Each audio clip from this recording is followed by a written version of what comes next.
South ఇండియాలోనే biggest sorry store మన Varahi silks మన విజయవాడ ఎంజీ రోడ్ లో డిసెంబర్ 4వ తారీఖున ఘన ప్రారంభం. వీధి కుక్కల దాడి ఇది ఎన్నిసార్లు విన్నామో, ఎన్ని సంఘటనలు చూసినా సరే మనం మారం అంతే. అసలు అధికారులు ఏం చేస్తారో ఏందో అర్థం కాదు. కానీ నిన్న హయత్ నగర్లో పాపం మూగ బాలుడు, ఓన్లీ 8 years ఉన్నాయి. బాబు పేరు వచ్చేసి ప్రేమ్చంద్. వాళ్ళ తల్లిదండ్రులు కూడా వాచ్మెన్గా పనిచేస్తూ కూలీ పనులు చేసుకుంటూ బతుకుతున్నారు. అంటే హయత్ నగర్లో ఎంత భయంకరంగా కుక్కలు ఉన్నాయో దీన్ని బట్టి, ఇన్సిడెంట్ బట్టి అర్థం చేసుకోవచ్చు. ఒక హయత్ నగరే కాదు, సిటీలో మీరు ఎక్కడ చూసినా సరే వీధి కుక్కలు భయంకరంగా ఉన్నాయి. వాటిని ప్రాపర్గా హ్యాండిల్ చేయాలి. జిహెచ్ఎంసి కొన్ని కోట్ల రూపాయలు జస్ట్ ఆ కుక్కల్ని పట్టుకోవడానికి ఉపయోగిస్తోంది. ఆ నిధులు మరి ఏడిపోతున్నాయో, మరి ఏం చేస్తున్నారో, మరి ఇదో పెద్ద స్కామా అర్థం కాదు. నిన్న దాడి జరిగినటువంటి బాలుడు ఎవరైతే ఉన్నారో ఇప్పుడు నల్లకుంట హాస్పిటల్లో ఆయనకు ట్రీట్మెంట్ నడుస్తుంది. ఎందుకంటే చెవికి కావచ్చు, కాళ్ళకు, చేతులకు పాపం భయంకరంగా గాయాలని. పాపం మూగ బాలుడు కావడంతో అరవలేకపోయిండు. అంటే కుక్కలు ఆయనను కరుచుకొని లాక్కొని వెళ్ళిపోతుంటే కూడా ఆయన అరవలేకపోయిండు. మూగ బాబు కాబట్టి ఎలాంటి సౌండ్ రాలేదు. దీంతో భయంకరంగా ఆయన మీద దాడి చేశారు. ఆయన అదృష్టం ఏంటంటే ఇది చలికాలం కాబట్టి ఆయనకు స్వెటరు అవన్నీ కూడా పూర్తి స్థాయిలో ధరించి ఉన్నాడట. అందుకని ఆ స్వెటర్ని గట్టిగా లాగి 10 కుక్కలు ఒక 8 ఏళ్ల బాలుడి మీద దాడి చేస్తే ఎట్లుంటుందో మీరు ఊహించుకోండి ఒకసారి. గతంలో ఎంతమంది చిన్నపిల్లల్ని ఇట్లా కుక్కల దాడిలో చనిపోయిన సందర్భాలు మనం చూసాం. పెద్ద ఎత్తున ఆందోళన జరిగింది, పెద్ద ఎత్తున ఇట్లాంటి మాటలు మాట్లాడినాం. అయినా సరే ఎక్కడైనా ఆగుతున్నాయా? మళ్ళా అదే దాడి హయత్ నగర్లో నిన్న కూడా జరిగింది. మళ్ళా దాడి జరిగిన తర్వాత అధికారులు మరి ఏం చేస్తున్నారో, దీన్ని పెద్ద సీరియస్గా తీసుకున్నారో లేదో అనుకున్నారో ఏమో తెలియదు. కానీ సీఎం రేవంత్ రెడ్డి ఢిల్లీలో ఉంటూ కూడా ఉన్నతాధికారులకు ఆయన ఫోన్ చేసి అసలు ఏం జరిగింది, ఏంది ఈ ఇన్సిడెంట్లో ఏమైంది అని ఆరాధీసి, అధికారులు మీరు వెళ్ళి అక్కడ ఏం జరిగిందో చూడండి అని చెప్పి, ఆ బాలుడు పరిస్థితి ఏంది, హాస్పిటల్కి వెళ్ళండి అని చెప్పి, ట్రీట్మెంట్ సరిగ్గా అందుతుందా లేదా, అసలు ఈ ప్రాబ్లం మీద మీరు ఏం చేస్తున్నారు ఏంది అని వాళ్ళకు ఒక 2 మాటలు 3 మాటలు చివాట్లు పెట్టి ఇన్ని వేస్తే కానీ ఈ ఇన్సిడెంట్ మీద ఏ అధికారి స్వయంగా స్పందించడు. ఇది మన పరిస్థితి, ఇది మన వ్యవస్థ. సీఎం రేవంత్ రెడ్డి ఒక బాలుడి మీద కుక్క దాడి చేస్తే అధికారులు చూసుకోవాల్సిన ఇన్సిడెంట్ మీద కూడా రేవంత్ రెడ్డి గారు స్పందించి ఆదేశిస్తే కానీ అధికారులు కదలలేనటువంటి స్టేజ్లో ఉన్నారంటే అర్థం చేసుకోండి ఎట్లున్నది పరిస్థితి.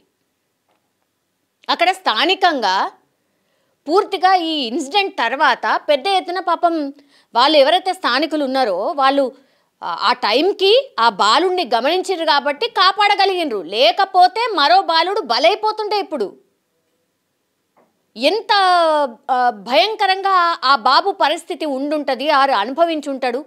మాటలు రానటువంటి బాబు మీద ఈ కుక్కలు దాడి ఎంత భయంకరమైన ఇన్సిడెంట్ ఇది. ఆ తల్లిదండ్రులు ఆ బాలుని చూడండి ఒకసారి, ఎట్లా కూర్చొని ఎట్లా గుక్కబట్టి ఏడుస్తున్నాడో. చెవు కట్ అయిపోయింది, కాళ్ళకు, చేతులకి, ముఖంకి పూర్తిగా గాయాలైనాయి. ఆ కుక్కలకు ఒకవేళ రేబీస్ ఉండుంటే ఆ బాబు పరిస్థితి ఏంది ఇప్పుడు? ఎవరు ఆన్సరబుల్? ఆ ఫ్యామిలీకి మళ్ళా ఆ బాబుని తిరిగి ఇస్తారా? భయంకరంగా ఈ కుక్కలు అసలు ఎడాపడా సిటీ మొత్తంగా ఉన్నాయి. మొన్న అందశ్రీ చనిపోయినప్పుడు కూడా మేము అక్కడ గ్రౌండ్ రిపోర్ట్కి వెళ్ళినప్పుడు అక్కడ ఆ రోజు హ్యాపెనింగ్ ఉంది కాబట్టి పెద్ద పెద్ద వివిఐపీస్ వస్తారు కాబట్టి, పెద్ద మనుషులు వస్తారు కాబట్టి ఆ రోజు జిహెచ్ఎంసీ అధికారులు వచ్చి కుక్కల్ని పడుతున్నారు. అంటే ఏదన్నా పెద్దవాళ్ళది ఏదైనా జరిగినప్పుడు అక్కడ స్థానికంగా ఉన్నటువంటి ప్రాబ్లమ్ని అడ్రస్ చేస్తారు. లేకపోతే అంతే, ఇక ప్రజలు ఎటన పోని ఎటన సావనియా. ఈ ఇన్సిడెంట్ని బట్టి ఏం అర్థం చేసుకోవాలి ప్రజలు చెప్పండి. ఎలక్షన్లు వచ్చినప్పుడే పాపము అసలు జిహెచ్ఎంసీలో నీళ్లు అట్లాగే ఇగో మోర్లి వారకుండా జర డ్రైనేజ్ సిస్టమ్ సరిచేయండి. కోతుల బెడతుంటే కోతుల బెడద, లేదంటే కుక్కల బెడద ఉంటే కుక్కల బెడద నుంచి కాపాడండి. గివ్వే అడిగేది ప్రజలు కూడా. ఓ పెద్దగా ఏం అడుగుతలేరు.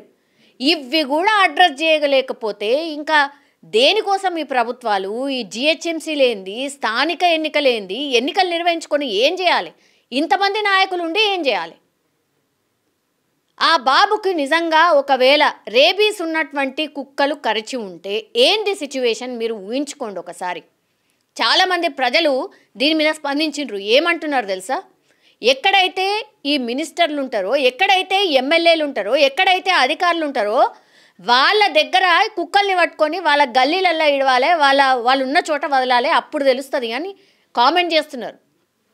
దీన్ని బట్టి ప్రజలు ఏ రేంజ్లో ఆగ్రహంగా ఉన్నారు మీ మీద అర్థం చేసుకోండి. ఇంత చిన్న ఇన్సిడెంట్ మీద కూడా సీఎం రేవంత్ రెడ్డి స్పందిస్తే కానీ, రియాక్ట్ అయితే కానీ, ఆయన ఫోన్ చేసి చెప్తే కానీ కదల్లేనటువంటి స్టేజ్లో అధికారులు ఉన్నారా? రేవంత్ రెడ్డి గారు ఎట్లాగో స్పందించిండ్రు కదా, ఒక సిస్టమ్ని క్రియేట్ చేయండి. ఇది సిటీ అంతటా ఉంది. దయచేసి దీని మీద సీరియస్గా ఆలోచించండి. పాపం చిన్న చిన్న పిల్లలు ఈ కుక్కల దాడిలో బలైపోవడం ఏంది? పెద్దవాళ్ళ మీద కూడా అటాక్ చేసిన సందర్భాలు చాలా ఉన్నాయి. ఇది చాలా సీరియస్ ఇష్యూ.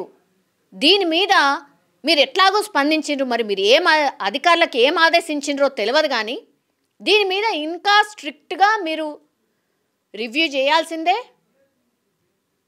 ఇప్పుడున్నటువంటి 100% ఇప్పుడు కుక్కలు ఉన్నాయి అనుకోండి, దాంట్లో 50% కుక్కల్ని పట్టుకున్నా చాలు. సుప్రీంకోర్టు, హైకోర్టు చాలా పెద్ద ఎత్తున స్పందించింది. ఢిల్లీలో అయితే అసలు ఏ వీధి కుక్క లేకుండా చేయండి అని ఆదేశించింది. ఇప్పుడు మళ్ళా ఈ డాగ్ లవర్స్ అందరూ బయలుదేరుతారు. ముచ్చట అది కాదు. డాగ్స్ని చంపేయండనో ఇంకేటనో ఇంకేందనో చెప్పట్లే, కానీ ఈ దాడుల్ని ఆపాలని ప్రజలు కోరుతున్నారు. దీన్ని చాలా సీరియస్గా తీసుకోవాల్సిన అవసరం అయితే డెఫినెట్లీ కనిపిస్తోంది. నిజంగా ప్రస్తుతం ఉన్నటువంటి సమాజం దేనికి ప్రయారిటీ ఇస్తుంది? ఆర్థిక సంబంధాల చుట్టూ మాత్రమే తిరుగుతోంది. మళ్ళీ ఎన్నికలంగానే చాలా విరక్తి కలుగుతాను. మంచి అనిపిస్తుంది కదా, లేడీస్ కూడా ఛాలెంజింగ్ జాబ్స్ చేసినప్పుడు చాలా బాగుంటుంది. ట్రాఫిక్ అసిస్టెంట్స్ గా నియమించిన ట్రాన్స్జెండర్స్ అందరితో సాల్యూట్ చేయించుకుంటున్నారు. ఫుడ్ డెలివరీ ఇవ్వటానికి వెళ్ళినటువంటి డెలివరీ బాయ్ అనిల్ పై కళ్ళ ముందు